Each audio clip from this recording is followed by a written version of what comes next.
Budget గారి బట్టి ప్రసంగంలో వారు ఏం చెప్పారు?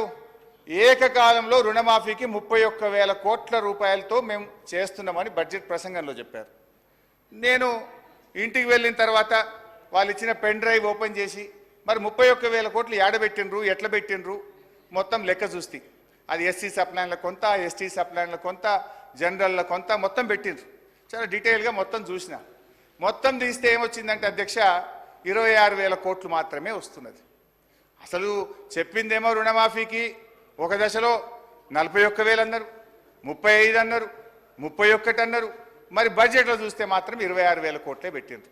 అంటే మరి మిగతా 5,000 కోట్లు ఏం జరగాలి? ఎక్కడి నుంచి ఇస్తారు? లేదు ఈ సంవత్సరం ఇవ్వకుండా నెక్స్ట్ ఇయర్ ఇస్తారా?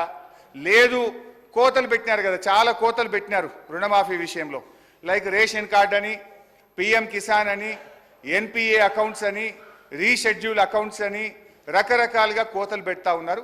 మరి కోతలతోనే ఏమైనా 31 నుంచి 25,000కు తగ్గిస్తారా? వారి సమాధానంలో స్పష్టత ఇవ్వాలని గౌరవనీయులు భట్టి గారిని నేను మీ ద్వారా కోరుతున్నాను అధ్యక్ష. ఇంకొక బాధ కలిగేది ఏంటంటే అధ్యక్ష, డిసెంబర్ 9 నాడు రుణమాఫీ చేస్తామని ప్రభుత్వం చెప్పింది.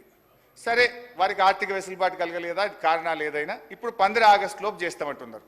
కానీ బ్యాంకుల్లో ఏం జరుగుతుందంటే అధ్యక్ష 9th డిసెంబర్ వరకే వడ్డీ చెల్లించి 9th డిసెంబర్ నుంచి జూలై వరకు ఉన్నటువంటి అప్పును రైతులే కట్టాలి అని చెప్పి బ్యాంకు వాళ్ళు ఆ వడ్డీని రైతుల నుంచి వసూలు చేస్తున్నారు. ఇప్పుడు ఎందుకంటే మీరు ఆలస్యం చేసిరు. డిసెంబర్ 9 అని ఆగస్టు 15కు రుణమాఫీని ఆలస్యం చేసింది మీరు. మొదటి సంతకం అన్నారు, మొదటి రోజు చేస్తామన్నారు, కారణాలు ఏదైనా 15 ఆగస్టు అన్నారు. ఆలస్య కారణం మీరు. వడ్డీ రైతులు ఎందుకు చెల్లించాలి అని అడుగుతా ఉన్నా. ఒక చిన్న ఎగ్జాంపుల్ నేను మీకు తెలియజేస్తున్నా అధ్యక్ష. ఇది మెదక్ జిల్లా నర్సాపూర్ నియోజకవర్గము. రైతు పేరు సాధు ఆంజనేయులు, కొత్తపేట గ్రామం అధ్యక్ష. ఆయనకున్న అప్పు 90,879. 90,879 డిసెంబర్ 9 నాడు ఉండే. మీరు 90,879 మాఫీ చేసిండ్రు. ఆయనకు మెసేజ్ వచ్చింది. సంతోషంగా బ్యాంకుకు పోయింది. బ్యాంక్ అధికారి, ఇది ఆయన బ్యాంక్ అధికారి రాసిచ్చింది అధ్యక్ష, ఆయన పెన్ రైటింగ్ ఇది. ఇది ఆ రైతు కట్టిన రిసిప్ట్. బ్యాంక్ అధికారి ఏమన్నాడు? బాబు డిసెంబర్ 9 నాటికి వడ్డీ రాష్ట్ర ప్రభుత్వం ఇచ్చింది. డిసెంబర్ 9 నుంచి ఈరోజు జూలై 22 వరకు వడ్డీ 9,000 రూపాయలు అయింది. ఆ వడ్డీ 9,000 నువ్వు కడితేనే రుణమాఫీ చేస్తామని బ్యాంక్ అధికారి రాసిచ్చిండు. ఇగో ఆ రైతు 9,000 కట్టి తెచ్చుకున్న రిసిప్ట్. అంటే మీరు ఆలస్యం చేసి రైతుల మీద వడ్డీ భారం వేయడం న్యాయమా? దీని మీద ఆర్థిక మంత్రి గారు తన సమాధానంలో చెప్పాలి. ఇది ఒక్కటే కాదు, ఇట్లాంటి చాలా ఎగ్జాంపుల్స్ నేను నా దగ్గర. కరీంనగర్ జిల్లా కోహెడ మండల రైతులు కూడా రోడ్డెక్కి ఈ వడ్డీ భారం మా మీద ఎందుకు వేస్తున్నారని ధర్నాలు చేసిండ్రు. I request Honorable Finance Minister, while he is giving the reply, he should clarify this. అధ్యక్ష, ఇకపోతే ఆరోగ్యశ్రీ హెల్త్ డిపార్ట్మెంట్ అధ్యక్ష, ఆరోగ్యశ్రీలో ప్రభుత్వం కొన్ని నిర్ణయాలు తీసుకున్నట్టుగా పత్రికల్లో చూసాం. మేము ఆరోగ్యశ్రీ రేట్స్ను 20% పెంచామో నిర్ణయం తీసుకున్నారు, మంచిదే. ఇంకా కొన్ని వ్యాధులను కూడా యాడ్ చేశామని చెప్పారు, ఇంకా మంచిదే. 5 లక్షల నుంచి 10 లక్షల రూపాయలకు ఆరోగ్యశ్రీ యొక్క దాని స్కేల్ కూడా పెంచాం. 10 లక్షల దాకా ఉచిత వైద్యం చేసుకోవచ్చు అన్నారు, చాలా మంచిది.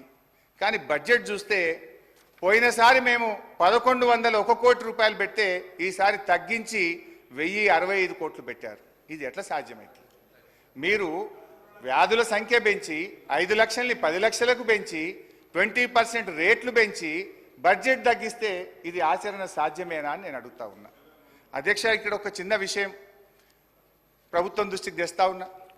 గవర్నమెంట్లు అనేటువంటివి వస్తూ ఉంటాయి, పోతూ ఉంటాయి, ప్రభుత్వాలు మారుతుంటాయి, ఎవరం కూడా పర్మనెంట్ కాదు. మా ప్రభుత్వం వచ్చినప్పుడు గౌరవనీయులు కేసీఆర్ గారు ముఖ్యమంత్రిగా కూర్చొని ఒక మాట అన్నారు అధ్యక్ష. గౌరవనీయులు అప్పటి మాజీ దివంగత ముఖ్యమంత్రి వైఎస్ రాజశేఖర రెడ్డి గారు ప్రవేశపెట్టినటువంటి ఆరోగ్యశ్రీ పథకం చాలా మంచి పథకము. మా ప్రభుత్వం పేరు కూడా మార్చకుండా యథావిధిగా ఆ పథకాన్ని కొనసాగిస్తామని చెప్పాం. 10 ఏళ్ళు కొనసాగించాం. అదేవిధంగా వైఎస్ రాజశేఖర రెడ్డి గారు ప్రారంభించినటువంటి ఫీజు రియంబర్స్మెంట్ కానీ 108 కానీ ఇలాంటి మంచి పనులను సభా వేదికగా ముఖ్యమంత్రి గారు ఆనాటి ముఖ్యమంత్రి కేసీఆర్ గారు మెచ్చుకున్నారు.